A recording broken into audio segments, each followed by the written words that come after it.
Hello, everybody. It's Lisa here, and I'm super happy to welcome you to today's ITTT live session. So I hope that you have some spare time to tune in, and let's talk about another exciting teaching topic today. So if you see and hear me clearly, please let me know that you are here actually via the chat box.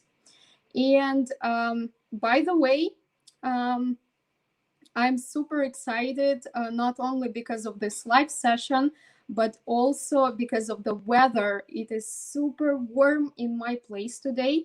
My hometown is blooming, and it feels so nice, actually. Also, let me know where are you guys tuning in from. So I am actually located in the middle of Russia, the city of Yekaterinburg. Usually it's pretty cold here, but May is just the best month of the year. So if you think of coming here one day, it's better to choose May, and you'll definitely love it. All right, so I can see that there are some people already. So please let me know that you hear and see me clearly. Also, share your locations, and I'll share them with the audience because I want to show that we are actually truly global here, okay? And just in a moment, we are going to move on to the point of today's discussion, which is actually pretty interesting to me, and hopefully to you as well.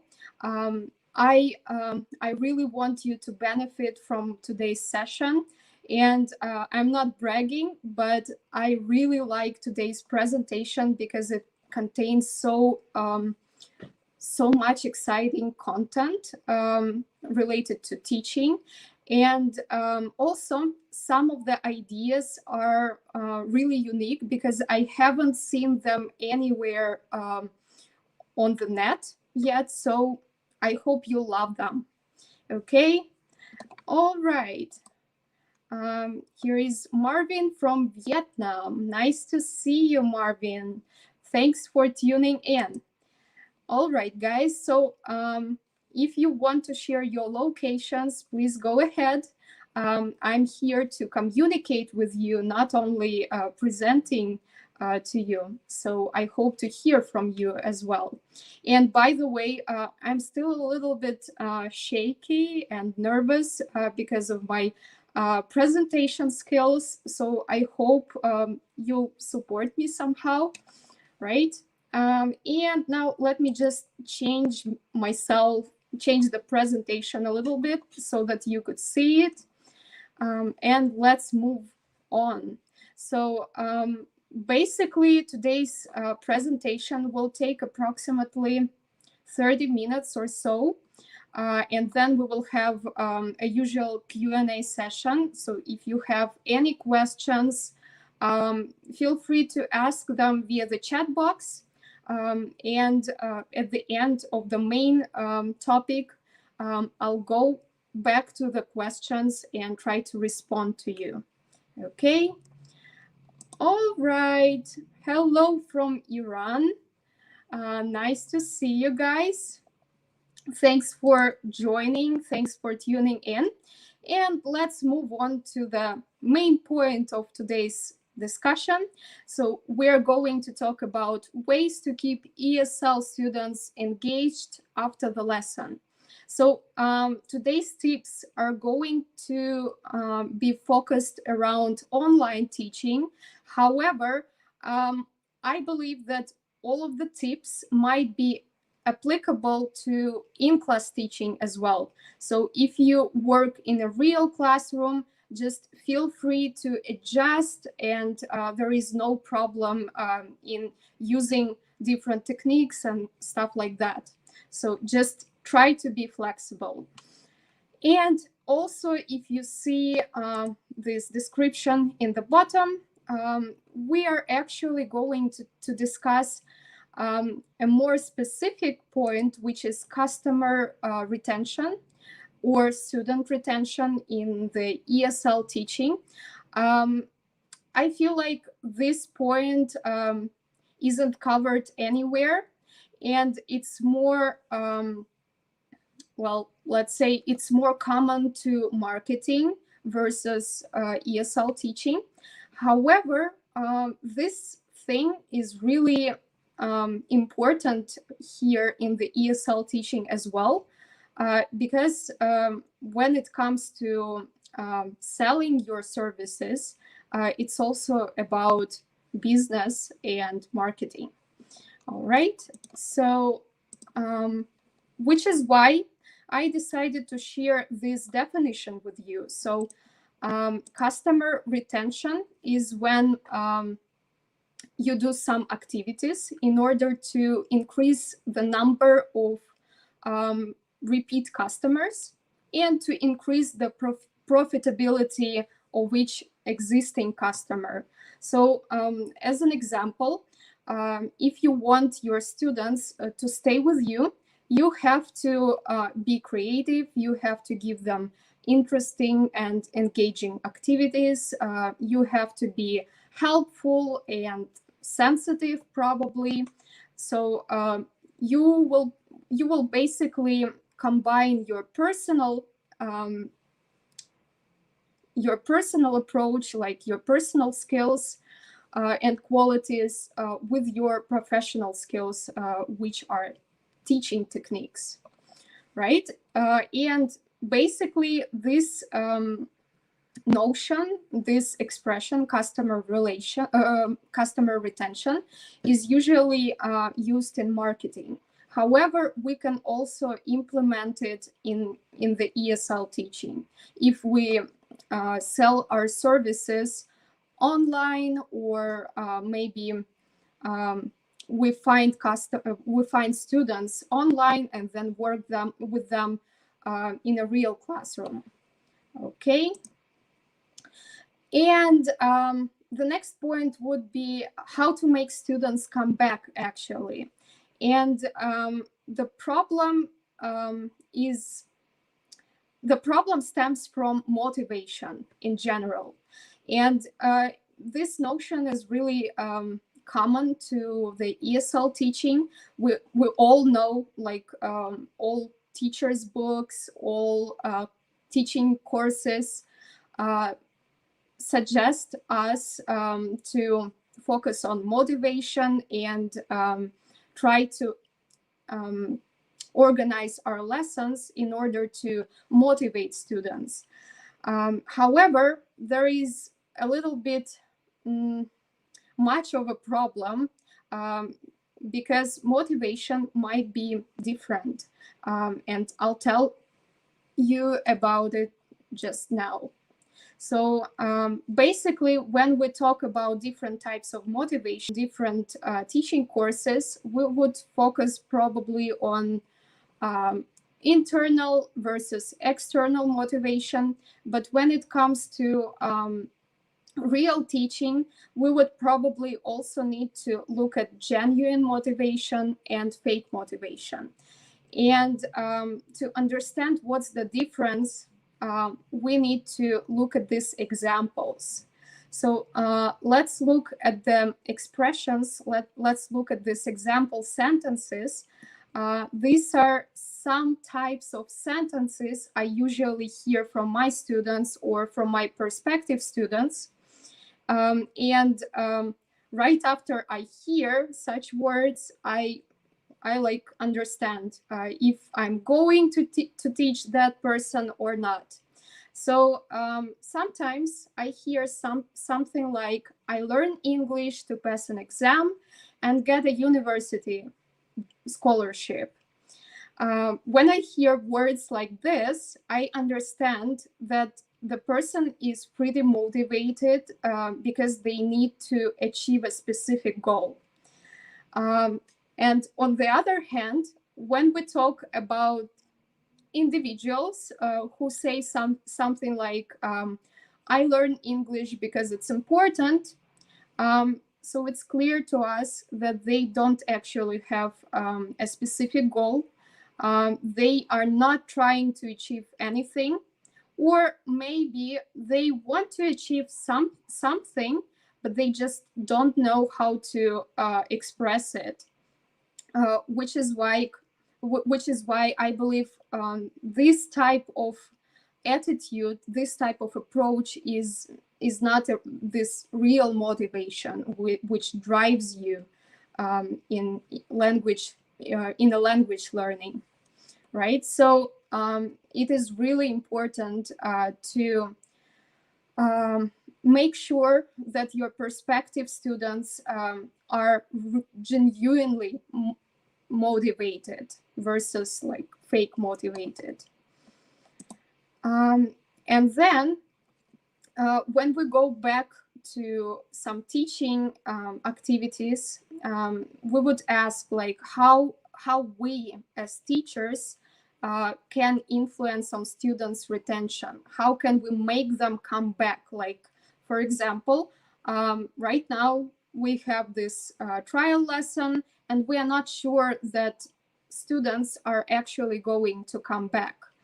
And here is what we have to count on. First of all, we need to summarize like some of our personal qualities and try to get prepared to the first class.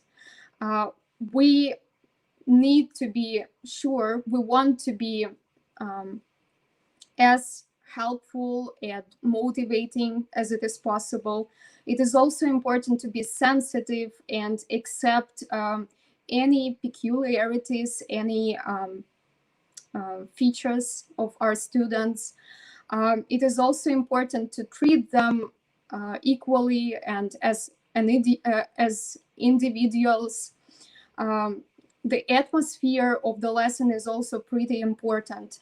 And as an example here, I'd like to share my personal story with you. So when I was much younger, like probably 8 years ago or something, when I just started tutoring students one by one, one-on-one, I was really, I wasn't prepared for being a teacher. I didn't know how to communicate with different people, especially with children. I could easily get annoyed and irritated with some of the answers or something, you know. So my reactions weren't normal, I would say. They were too extreme. And that approach was, it made me look like a bad teacher, I believe. Also, when we talk about the lesson itself, we need to make sure that the lesson dynamics is interesting and engaging. And to do so, we need to give clear instructions, positive feedback and praise, and select materials which are going to be appropriate for specific students. Of course, it is always better to focus on students' interests versus some specific tests and scores and stuff like that.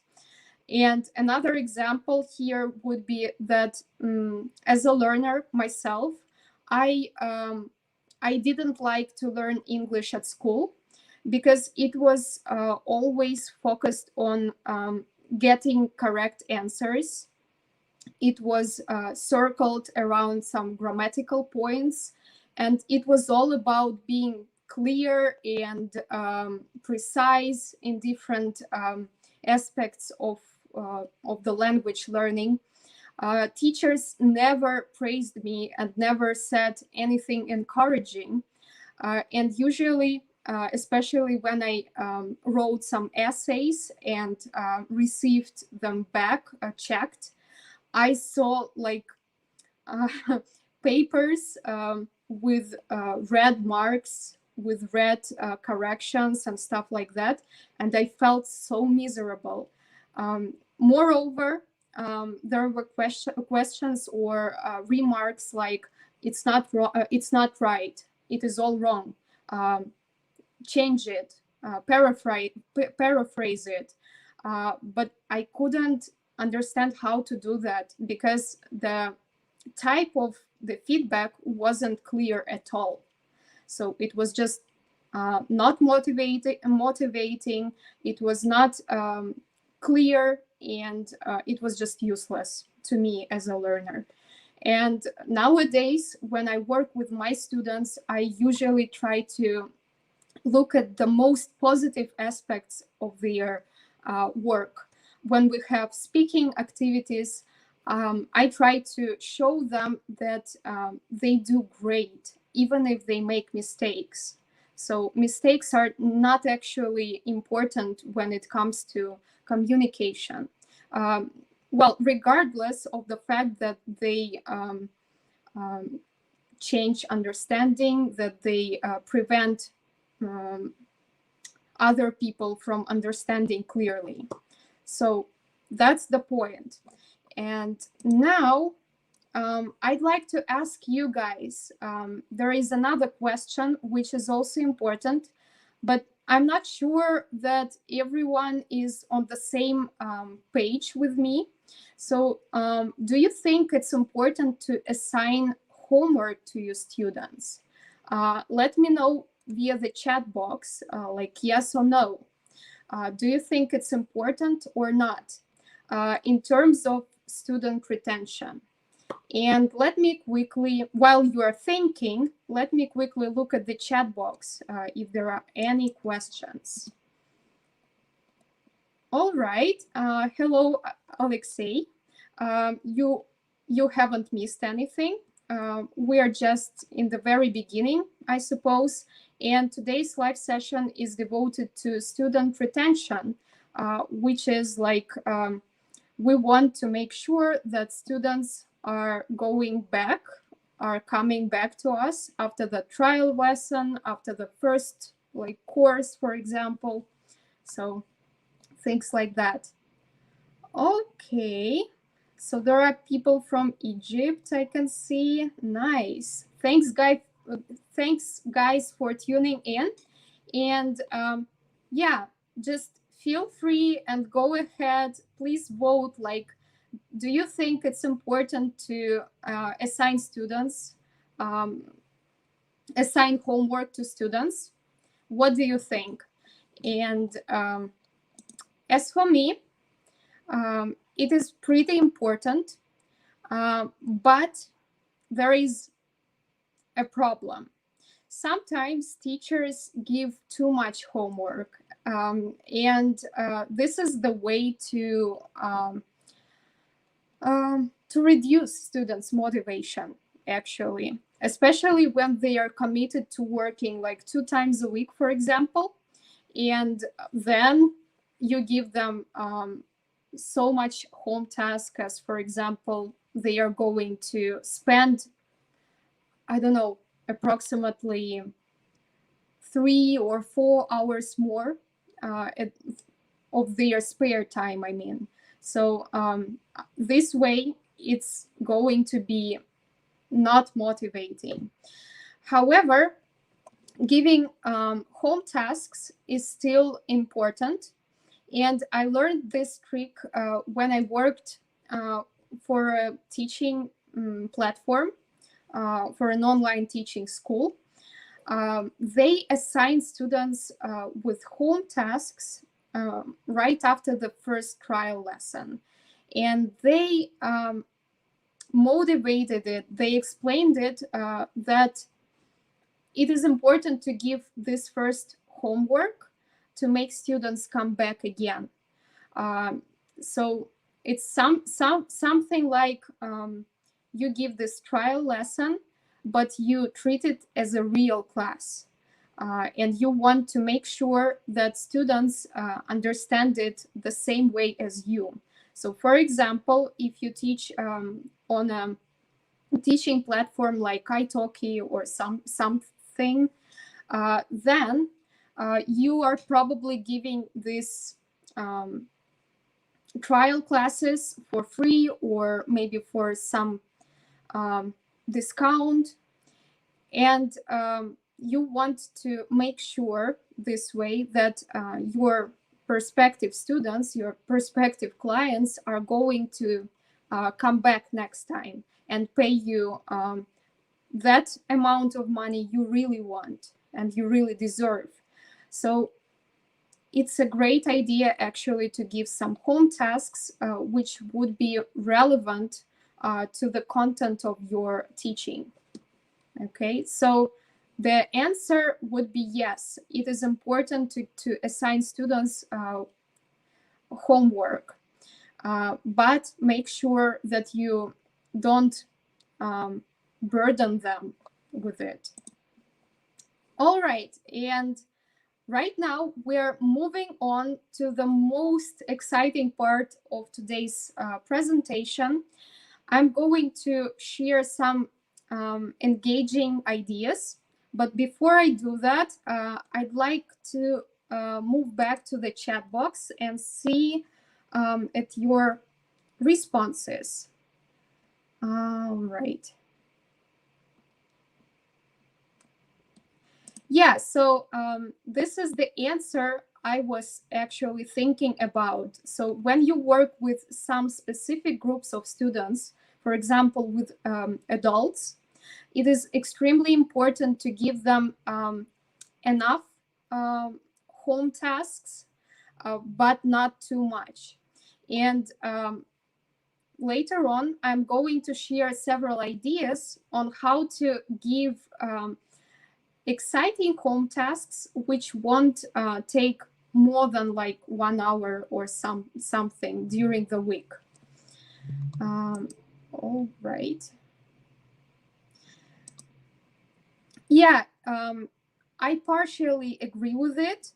Sometimes it's important to ask for students' opinion, like, do you want to get home tasks? Do you want to do home tasks? However, it is still important to assign students with home tasks in order to make sure that they recall something and then they come back to your classes and they are prepared somehow. Okay. All right, so let's see at some of the ideas which can actually solve this problem, like how not to give too much homework and at the same time help students to retain your lessons contents. And as I have already mentioned, these ideas are actually for online teaching.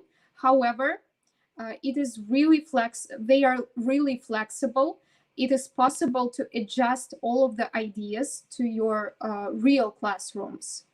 Okay, so on the next slides, I'm going to show you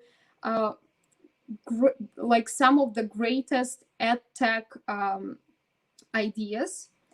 And I hope you will benefit from it, and I hope you'll try to use them with your students. And the first one is actually really famous. It is Quizlet. Let me know if you've heard about it or not. So I actually started using Quizlet not that long ago, but I see that this application, this service is really helpful. So last year, I actually created real cards to learn words by heart. And it was so useless. It was so inconvenient because I lost all of the papers. Like I created papers like this. I wrote one word here and a definition or a translation on the other side. This is the way I used to do when I studied at university. And nowadays, I feel like it's a little bit old-fashioned.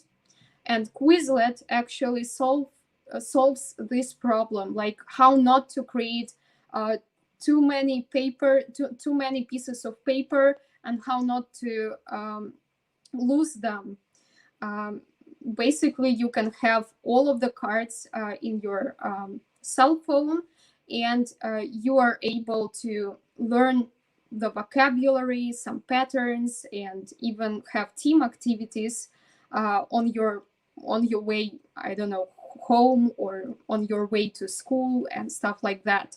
So Quizlet is just really amazing. And I want to show you how to use it as a teacher. So this is the way it looks. This is the way it looks from my teacher's dashboard. So I paid for the teacher's account. It's not that pricey, especially if you get the discount. From time to time, they share discount links and special offers. So it's not that pricey. But I can't say how much was it when I paid for it, but it is worth it, actually. So this is one of my classrooms with my adult students. I created several sets of cards and well, made a special classroom for this particular group. And now I can track their activity, I can track their progress. And I actually see that some people are really consistent and some people are really engaged into this learning versus some other people who log in and don't do anything. Well, I believe that it is especially exciting for younger students, but adults enjoy this application a lot as well, especially because there is this, well, this part of competition, this sense of competition. And my adult students mentioned that they really enjoy competing with each other and seeing the scores, like doing this game, for example, which is gravity, and then seeing that their score was beaten by some other people. So they really want to compete again, and they want to get more scores to be on the first place.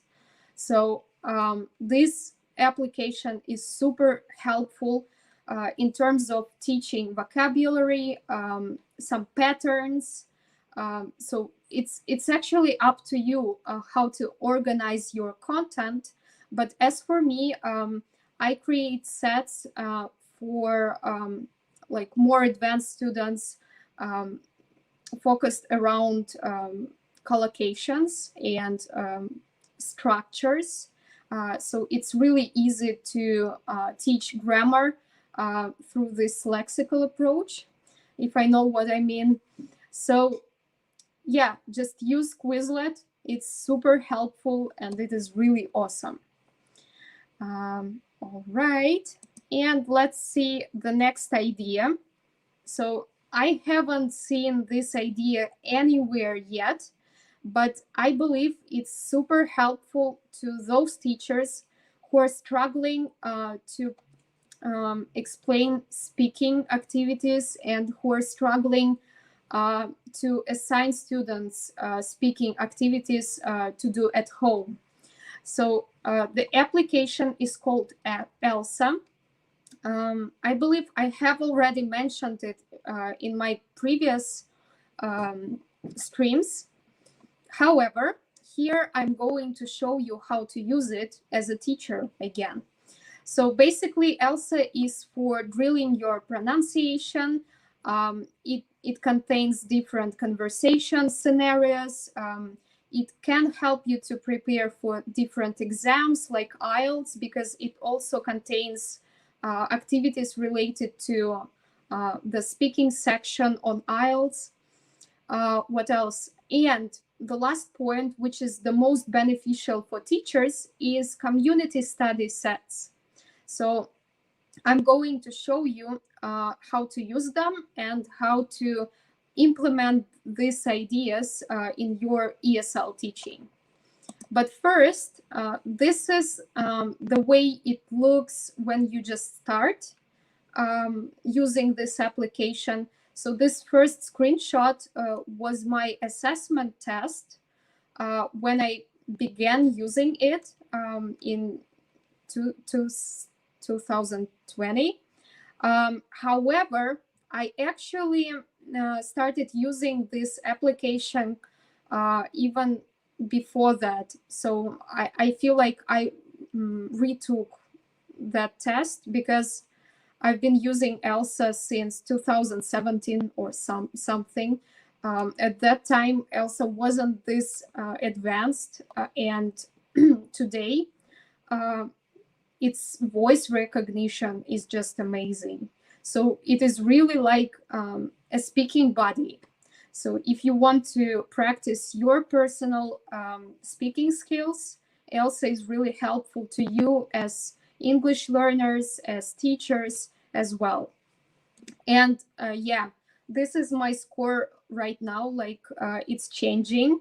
And although it is not that obvious, like I can't say that I sound better or something like that, but little by little, step by step, my personal skills change, and I am super excited about it. So just imagine what can your students feel about this application.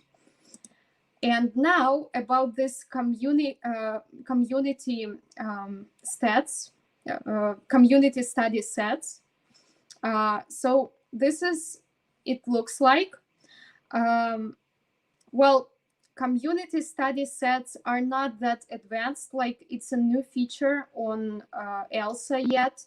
However, you can have already start using it.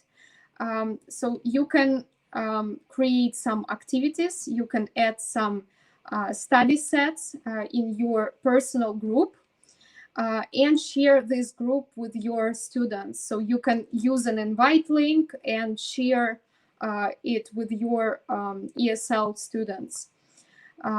And they will see this leaderboard. They will have access to the leaderboard and all of the materials stored here.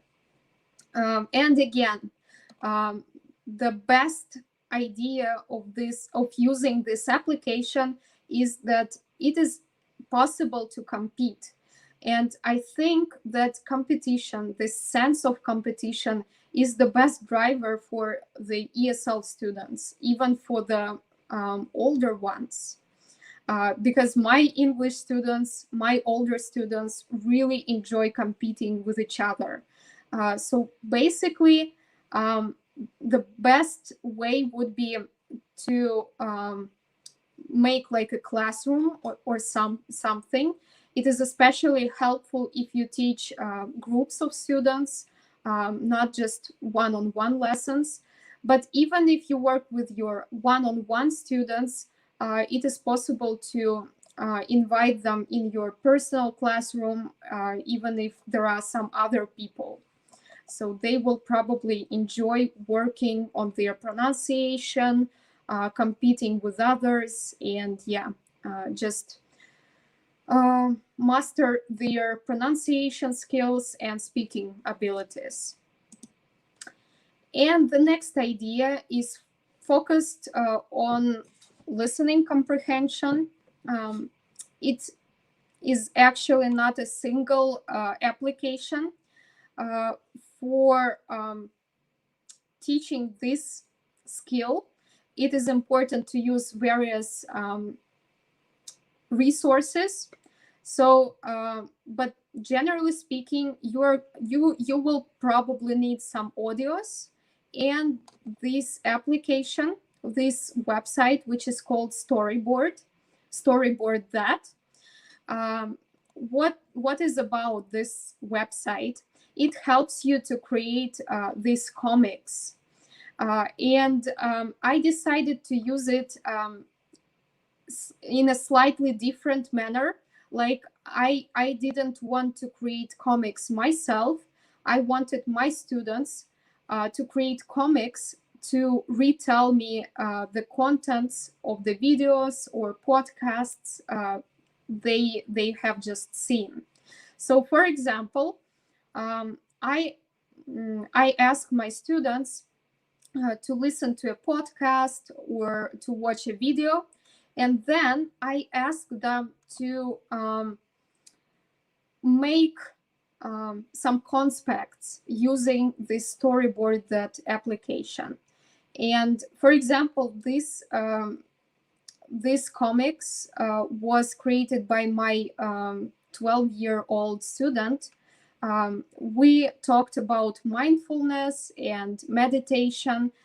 She watched a video from Netflix about meditation, like something like a guide to meditation series, and she made this short story to retell the content of the video. And that activity was really engaging because it not only was focused on listening, but on retelling as well. So first she listened, and then she told me the story as she understood it. So from listening, we moved to speaking. So that's the idea of this activity. And this is how it looks like again. So the application, the resource is really simple. So you log in with your Google account or something. Oh, by the way, it's not for free. So you have to pay some money to use it, but it has, I think, 2 weeks trial. So it's possible to use and try it, to play around with this storyboard, that application, and see what it actually offers. So there are different close-ups, characters, scenes, so you can change pictures, add your characters, write like speech bulbs and stuff like that. And if you want to use it yourself, you can prepare these comics related to your teaching points, for example, in this storytelling way. Or otherwise, you can assign it as a home task, and students can get creative and create their own comics. Okay, so this is another idea how to practice at home. Okay, and the last thing I'd like to recommend is this practice, writing practice activity. You will also need this special resource, which is called Write and Improve. It is from Cambridge. It is pretty famous nowadays.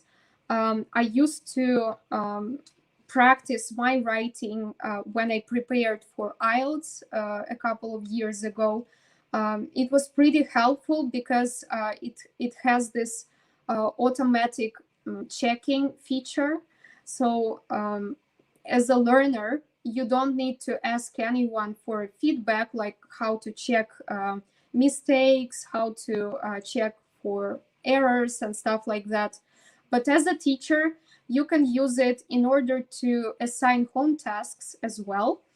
And you won't need to check for grammatical errors or, I don't know, punctuation, spelling, and stuff like that.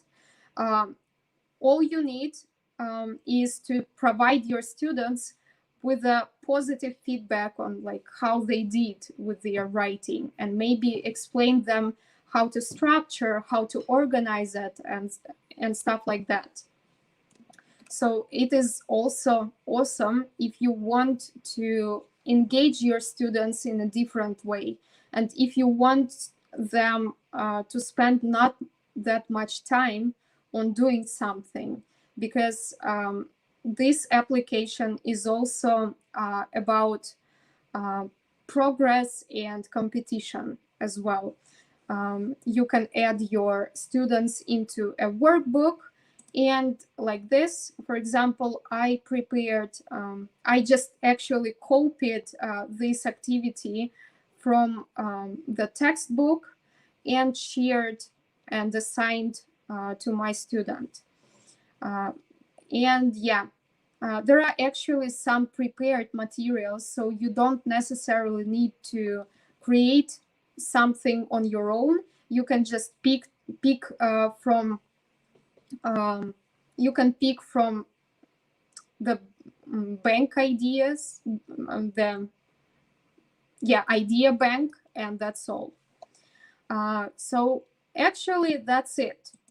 But the last point, last but not least, I'd like to say that it is really important, apart from your home tasks and apart from your actual teaching, it is important to learn how to provide feedback.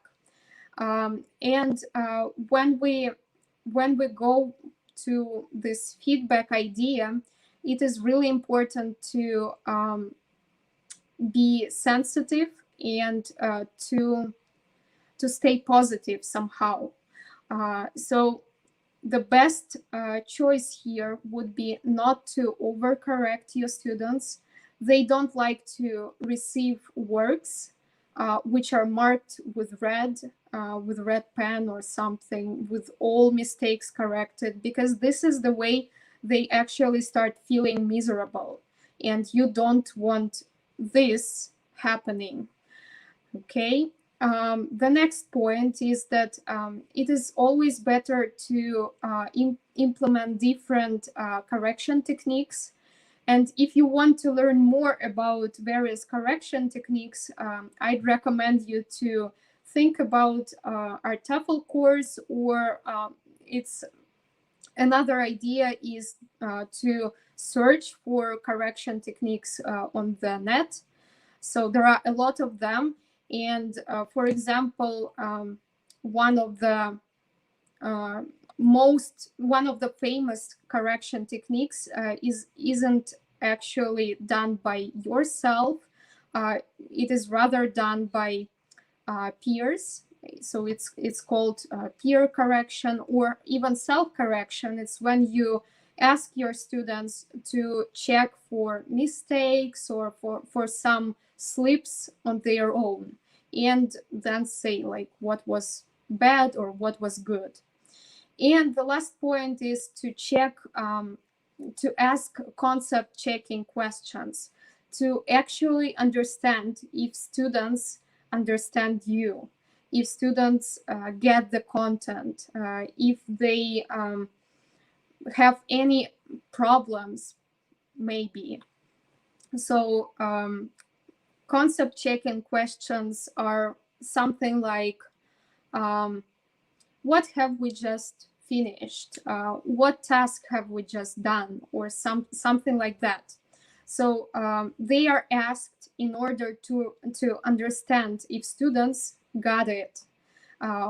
If they didn't get it, then you have to repeat, you have to get back to explanation, to get back to theory and things like that. Okay, so that is actually all. But let's have a short summary of today's live session. So basically, we've covered 3 main points, which are motivation for customer retention, then personal qualities, which are important for student retention or customer retention. And the last thing is to how to assign students with students to engaging homeworks and how to give them this appropriate feedback. So that's pretty much. I should say that I'm really proud of today's presentation. I'm not bragging again, but I really like these ideas and I think they are helpful. I hope they will be helpful to you and you will try to implement them in your classroom. But if you still have any questions, it's time to ask them. So let's have this discussion. So we are 45 minutes online now, and I believe we can have like 15 minutes Q&A session or so. And yeah, let's discuss today's points, or if you have any questions related to ESL teaching, to TEFL courses, whatever is on your mind, please go ahead and send them to the comments section. I'll try to be even more helpful and yeah, provide this feedback to you. And just a quick reminder, if you scan this QR code, you will be able to get this 30% discount of any ITTT TEFL courses. So if you are thinking like to get this TEFL certificate or to learn more about teaching approaches and maybe ways to give feedback, just go ahead, scan this QR code, or copy this link from the chat box. It is also containing this 10%, 30% discount. So if you follow the link, you will get the same discount as well.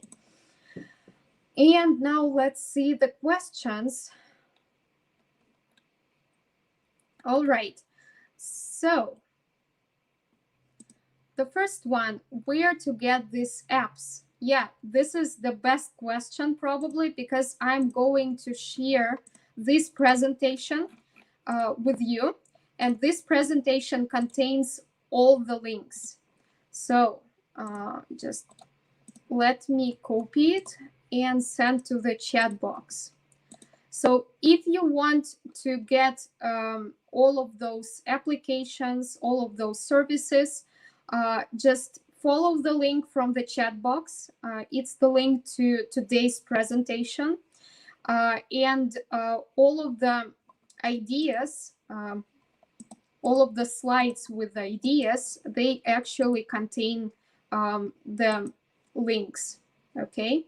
So for example, here on this slide, if you click on this part, yeah, if you click on this word, you will be directed to the service itself. And the same about the rest of the activities, the rest of the applications. As for ELSA, it doesn't have a desktop version, so it's for your mobile phone only. But you can access ELSA either on Apple or Android. So if you have any of them, just go ahead, download and install this application. It's really useful. And as for Quizlet, there are both desktop version and the mobile version. All right. Oh, sorry. Something is wrong with my voice. That's probably because I've been speaking for 48 minutes already. That's pretty much. Just because I work from home, sometimes I don't talk to anyone for the whole day, and 40 minutes is something for me. All right. Yeah, so green ink is much better.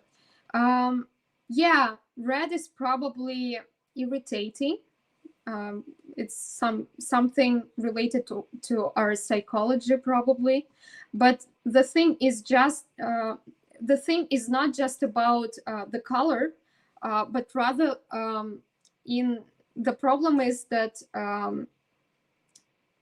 the quality of your feedback.